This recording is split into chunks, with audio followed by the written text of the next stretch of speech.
Olá, tudo bem? Eu sou o professor Marcelo Santos de Inglês e esta é mais uma aula de inglês voltada para vestibulares. A aula de hoje é sobre voz passiva, que não é difícil não, é bem tranquilo na verdade. E é tranquilo por quê? Porque é super parecido com o nosso português. Quer ver? Vamos lá. Primeiro, essa imagem é fantástica, vai. Você tem um bolo perfeito do seu lado esquerdo e uma cópia pavorosa do lado direito, né? Mas tudo bem, vamos nessa. Primeiro em cima você vê que eu tenho uma voz ativa, certo? A frase em português seria eles fazem bolos todos os dias. Então, ora, se eles fazem bolos todos os dias, então bolos são feitos todos os dias. E perceba que ao ler as sentenças em português, elas funcionam iguaizinhas à nossa língua, o que é um alívio pra gente, tá? Então, olha só. Em cima, voz ativa, embaixo, voz passiva. Como isso é feito, então? Quem era antes objeto na voz ativa, que no caso ali está em amarelo, que é cakes, vira agora sujeito na voz passiva, certo? Agora, quando eu trabalho com a sentença em voz passiva, quer dizer, algo é feito, algo foi comprado, algo será apresentado, quer dizer que a voz passiva tem um verbo ser. E lembra? Em inglês, verbo ser é o verbo to be. Por conta disso, eu tenho ali cakes are made. Esse are é o verbo to be. E, ora, quem era o verbo principal na voz ativa, que no caso era o verbo make, agora vai entrar no particípio na voz passiva. De novo, pensa em português. Bolos são feitos, algo é comprado, o simpósio será apresentado. Perceba que o verbo principal está no particípio. Apresentado, comprado, feito. Em inglês é a mesma coisa. Então tá ali, igualzinho do nosso português mesmo. Se eles fazem bolos todos os dias, então bolos são feitos. Cakes are made every day. Muita gente se enrola com o que aqui? Se enrola com a construção, com o uso do tempo correto no verbo to be.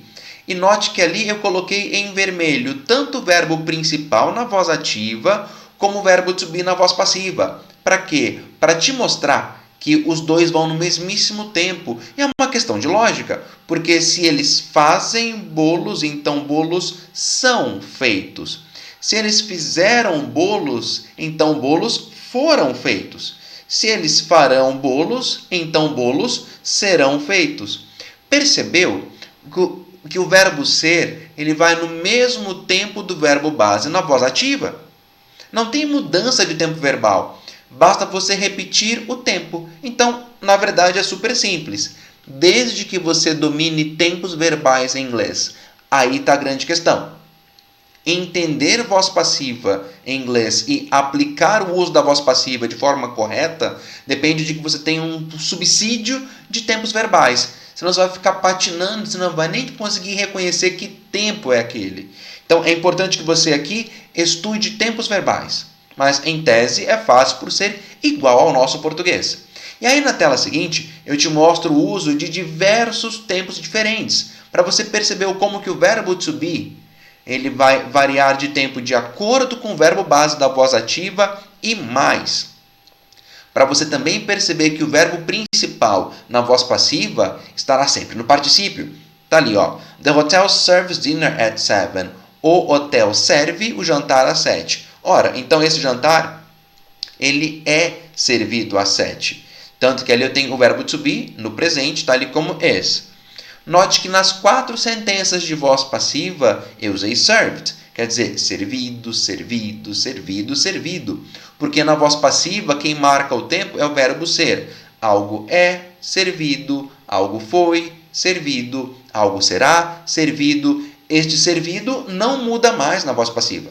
Note, voz ativa serves, presente. Voz passiva is, presente. Voz ativa served, passado. Voz passiva was, passado. Voz ativa will serve, futuro com will. Voz passiva will be, to be no futuro com will. E na última sentença? O hotel está servindo o jantar agora. Fica estranha essa voz, uma voz passiva esquisita, né? Quando fala em dinner is being served, fala, nossa, parece errado. É igual ao português. O jantar está sendo servido. Você veja, está sendo is being. A questão é que em inglês o verbo to be é tanto o verbo estar como o verbo ser. Então, se está sendo servido, tanto está como sendo vai ser verbo to be. Então fica dinner is being served, está sendo servido, ainda é igual ao nosso português. Uma coisa que eu não te falei ainda. Quando você vai usar a voz passiva? Primeiro, é uma linguagem um pouco mais formal. Então não é muito comum que você veja a voz passiva em oralidade, e sim em texto escrito, por ser algo um pouco mais formal, um pouco mais bem construído. E segundo uso da voz passiva, é quando aquilo que é feito importa muito mais do que quem fez aquilo. Por exemplo, o jantar é servido às 7. Ok, a informação é bastante relevante. Agora, a pessoa que me serve esse jantar nessa cena tem relevância? Não. O que acontece é mais importante, que é o jantar sendo servido às 7. A pessoa que serve nessa cena não faz muita diferença. Esse é um caso típico de voz passiva. É quando aquilo que é feito importa mais do que quem faz aquilo. É mais o que do que quem. Joia? Esse é um caso perfeito para uso de voz passiva. Então, é fácil montar isso em inglês. Basta seguir o nosso português e conhecer um pouquinho de tempo verbal. Agora, aqui seguindo. E quando a sentença tiver dois objetos? Que é o caso aqui, quando a gente fala em The old lady gave Susan a present. Tá? Ela deu o quê? Ela deu um presente objeto direto. Deu esse presente a quem? A Susan, objeto indireto. Então, ali o verbo give te traz dois objetos, direto a present e indireto Susan. E aí eu te pergunto, com qual dos dois que você faz voz passiva, hein? Com o primeiro, com o segundo ou com os dois? O que você acha? Aí a gente começa a pensar em português, né? E aí a gente acha que só a primeira forma está correta. Quando você pensa que um presente foi dado a Susan, é o modo com que nós fazemos em português, porque em português a voz passiva ela vai ser feita com esse objeto direto, tá? Em inglês, os dois estão corretos, tá? Eu posso usar tanto a present was given to Susan, como Susan was given a present. É esta segunda sentença com o objeto indireto que não ocorre em português que vai talvez te confundir numa prova. Sabe de que forma? Imagine esse Susan was given a present no meio de um texto. Como eu já falei, para a gente é uma construção super incomum, tá?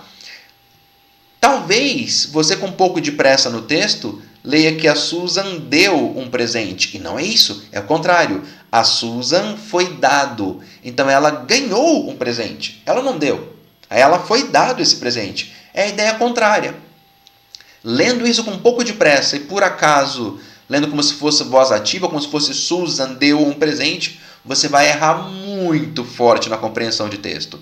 Então, basicamente aqui seria o seguinte, quando você vir um verbo to be mais um particípio, conte com uma voz passiva. Não é sempre, mas nesse caso é. Tá? A Susan foi dado. Se eu te falo que I will be bought a new house. Não é que eu vou comprar a casa, vou ganhar uma casa. Porque a mim será comprada uma casa. Então alguém vai comprar a casa para mim. É voz passiva, eu estou recebendo isso. Então muito cuidado com essa construção de voz passiva com objeto indireto, para você numa pressa não ler como se fosse voz ativa e se enrolar. Aí você fala, mas Marcelo, e se fosse voz ativa, como que a frase ficaria? Ora, se fosse Susan deu um presente, Susan e o verbo dar no passado, que não tem to be. Seria Susan gave a present, e claro, teria que também dizer a quem ela deu, porque o verbo ele pede dois complementos. Mas seria nessa parte que seria Susan gave a present. Susan deu, não a Susan foi dado. É diferente. Toma muito cuidado com isso, certo? Tem mais um vídeo de exercícios sobre voz passiva, que na verdade é simples, porque parece muito com o nosso português, exceto nesse caso do objeto indireto. Perfeito? Por enquanto é isso. Beijo, até já. Tchau, tchau.